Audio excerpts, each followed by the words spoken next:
There. So today I want to briefly talk about Junji Ito's Dissolving Classroom, which is a newer release, at least in the US. I'm not sure about in Japan or elsewhere. I'm not sure exactly when this came out. Along with this, also, I want to note that Uzumaki, the 3 edition, has been collected in a hardbound edition. There is a Tomei edition that's been collected, so you don't have to try to hunt down the out-of-print editions or the Museum of Horror editions because they also collect those. And you also have Gyo, or Gaio, I'm not sure exactly how it's pronounced, Gyo, and that's the story about the fish. And they've also been collected in a nice hardbound cover. That's great, too, because some of those were really hard to come across. Now, if you've never had any experience with Junji Ito's work, he's a master of horror in a lot of ways, because he'll take something, it's seemingly mundane, characters will just come across, they'll be going through their daily lives, and then they'll run across something horrific.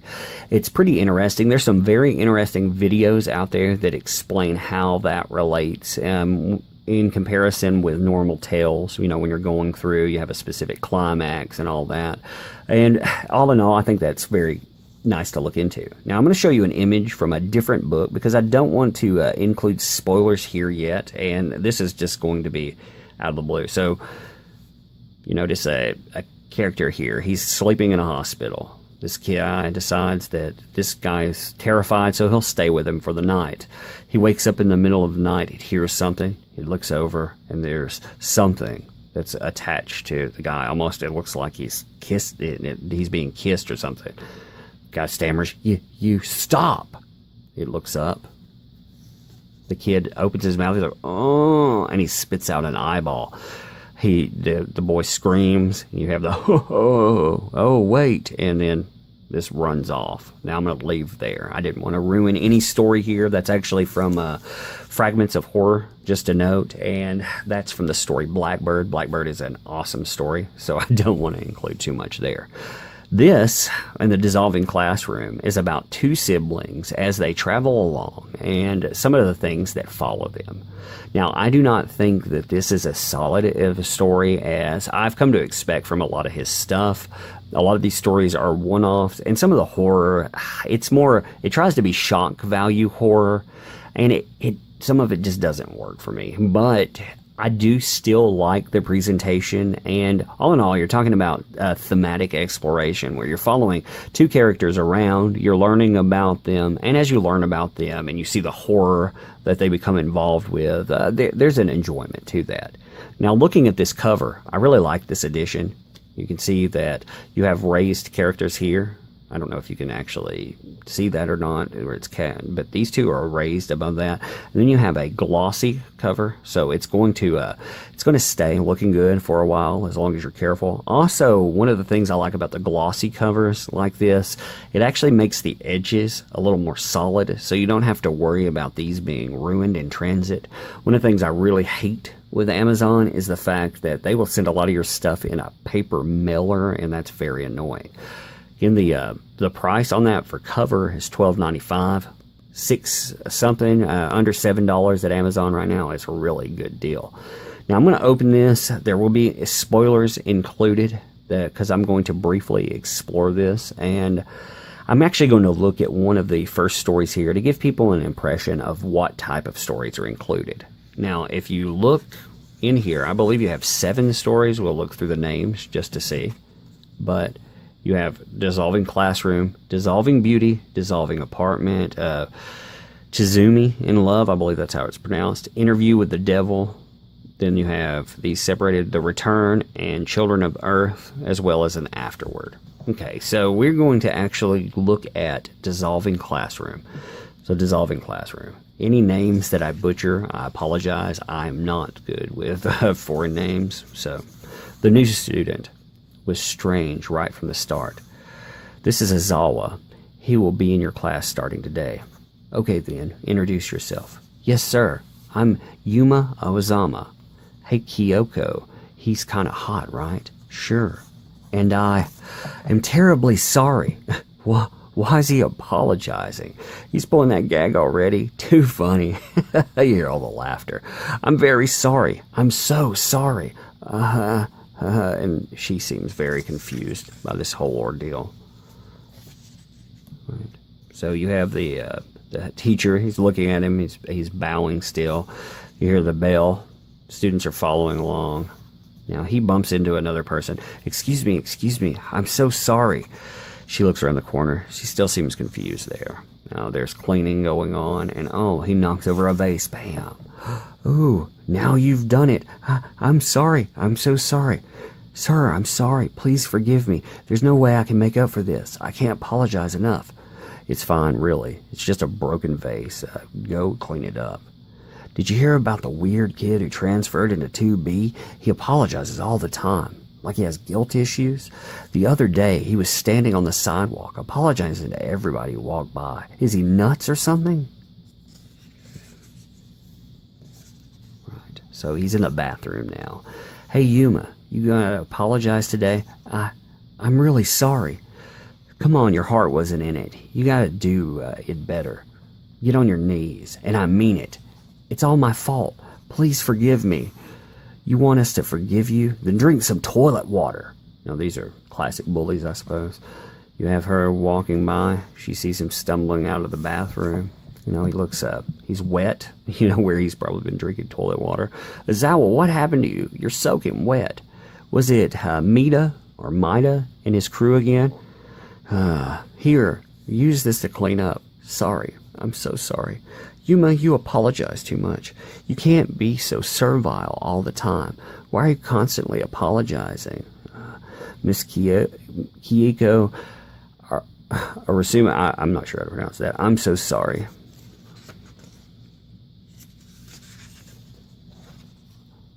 On the way home from school today, up next in today's news, the Ministry of Health and Welfare is urgently calling on relevant organizations to find the cause of the mystery illness reported in various parts of the country over the past several years, and fades out.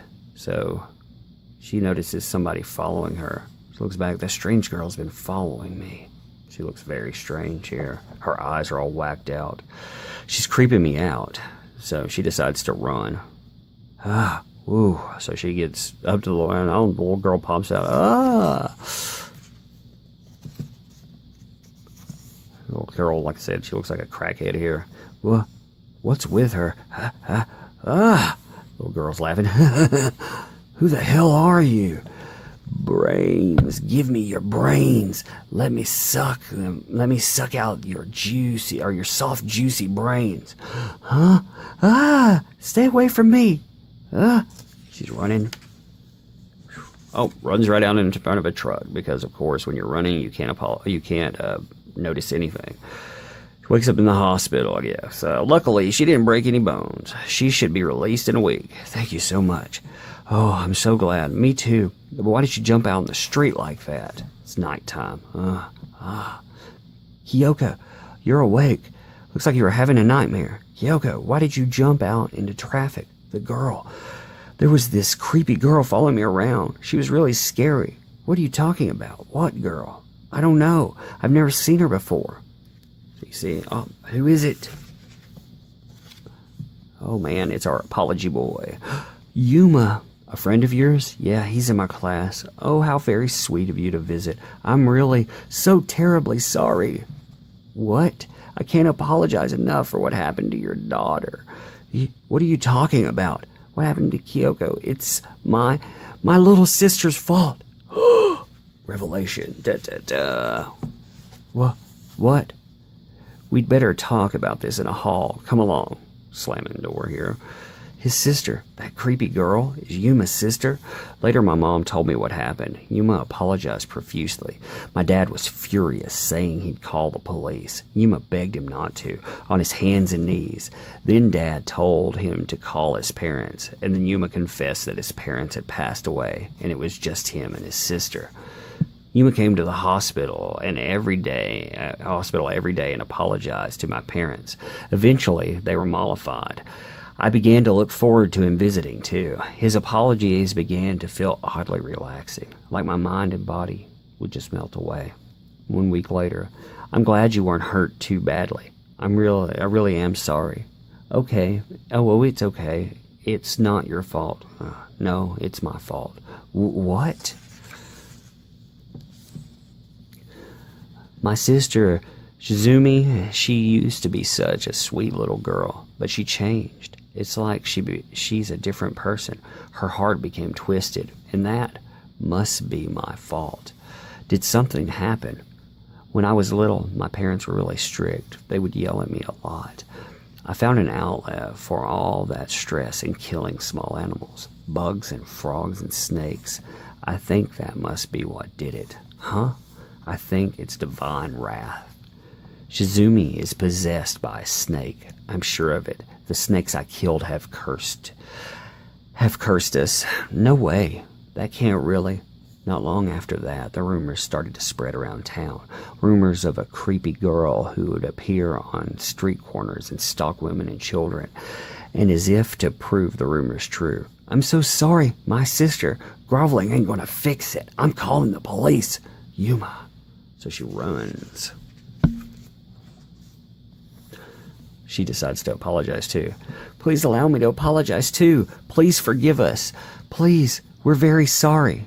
He looks shocked. Kyoko, I'm so sorry. You went and apologized on my behalf. Don't worry about it. I'm totally fine. Actually, it felt kind of good to do that. Hey, Yuma, can I come over to your place? Huh? Why would you want to do that?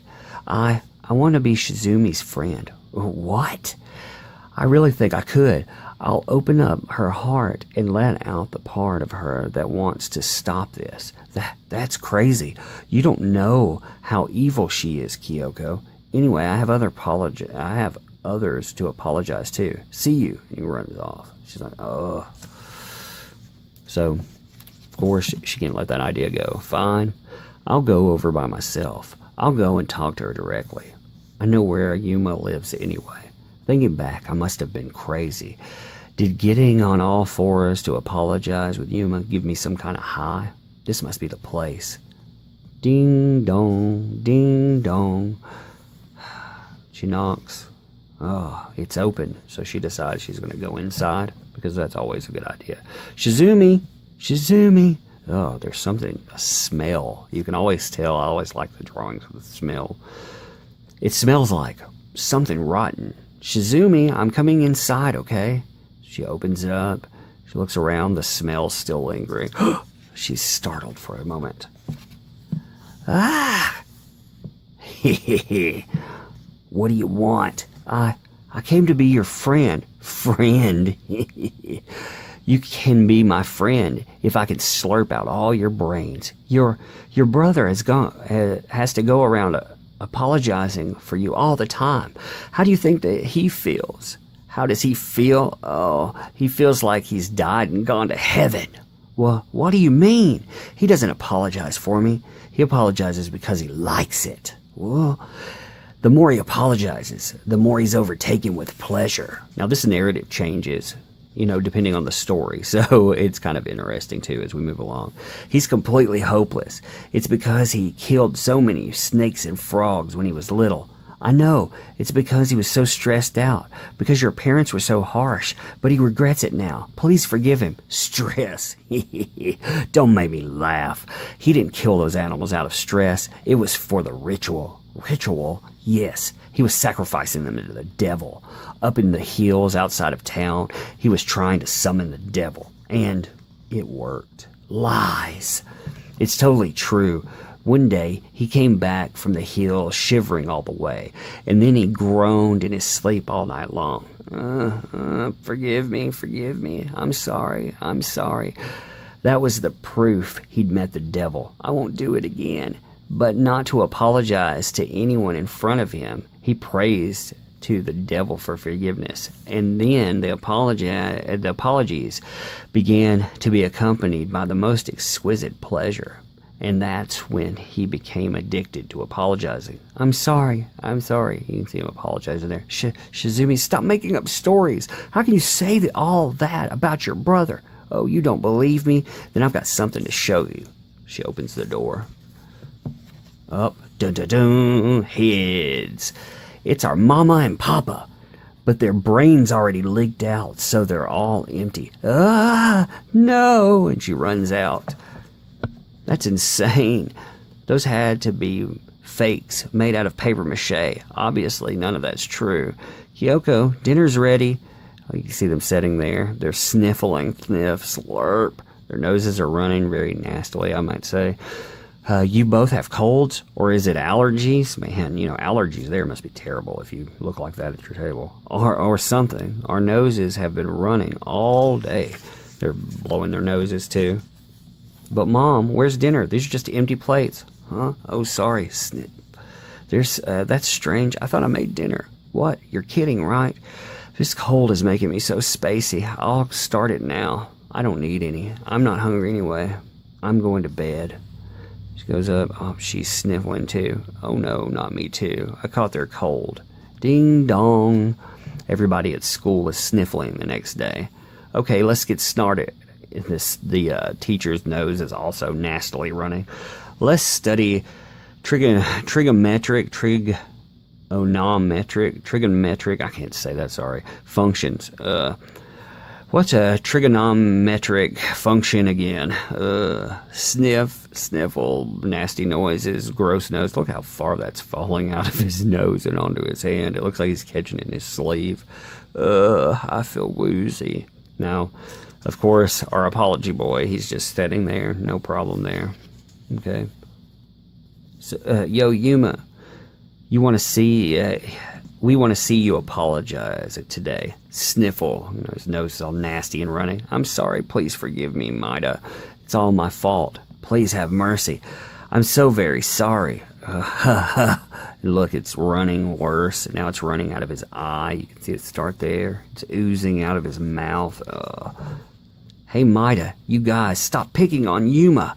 They turn around and look at them. Now that's actually one of the... I love this imagery that he uses. It's, again, kind of a gross out effect, but it's also more. It's something horrific happening. You're being introduced to, and it hits you like a freight train, basically. It just comes out of nowhere. Eee. Oh, they shamble forward. Blurp, blurp. Ooze. Ooze, blurp. I like some of the sound effects here. Look at that draining all over them.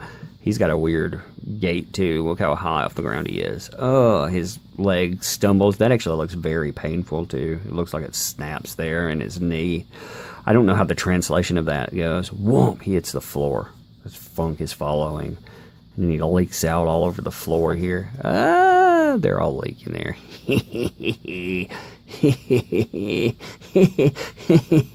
Brains. Their brains are melting out. Yummy brains. Well, do you believe me now? My brother's apologies make people's brains melt. You can see a nice brain melting. You see the nice devil there with whatever coming out of it. It must be the evil electromagnetic waves passing between him and the devil. Your brains are starting to melt, too. Stop it, Shizumi. Kyoko, please forgive Shizumi for being so rude. Our parents died when Shizumi was still an infant. They died from their brains oozing out. Shizumi tasted their melted brains, and now she can't get enough. Look, there's a baby, licking brains there, and look how crazy it looks. That's messed up. That's why she likes this. It's all my fault. All of it. Stop. Stop it. Don't apologize. Kyoko, forgive me. Forgive me. I'm so, so sorry. Stop. Kyoko, wait. Get away from me. Someone help. Oh, she goes into the faculty area. Look at the faculty's all jacked up, too. Leaking all over everything. Ear. I mean, it's pretty interesting and messed up. It's slushed out all over the desk. Kyoko, I'm sorry. I'm sorry. No. Kyoko, please, please forgive me. She falls, trips, looks back. She sees that in the background. I actually like that picture. Forgive me. I'm sorry. She wakes up. I woke up in a hospital bed. My brain had started melting, but it stopped just in time. Maybe it was because when I fainted, I couldn't hear those terrible apologies anymore, and I lived. Later, they told me my parents were dead, but I didn't really feel anything, probably because of my brain is damaged. I don't know what happened to Yuma Azawa and his sister Shizumi after that. They must have gone somewhere else to start all over again in some other town. the end of that story. Now, it was kind of long. That's your intro one. I didn't want to go over that one because if you take them out of order, it kind of ruins the story. But again, it's a pretty good read if you take it all the way forward. It's a quicker read, but you're talking about, again, $7. So I would recommend that you go ahead and pick it up if you enjoy that type of stuff. If you enjoyed that story, you're going to get more that connects to it, and it's enjoyable enough. It is not at the level of Uzumaki, or maybe I've been spoiled. I mean, I enjoyed the story reading through it just then, so maybe comparing it to the others is kind of not fair. But anyway, check it out. Like I say, I'll leave a link. I'll leave a link to the others as well, so you can check them out. Anyway, like, comment, subscribe, all of that junk, and hope you enjoyed it. Thanks.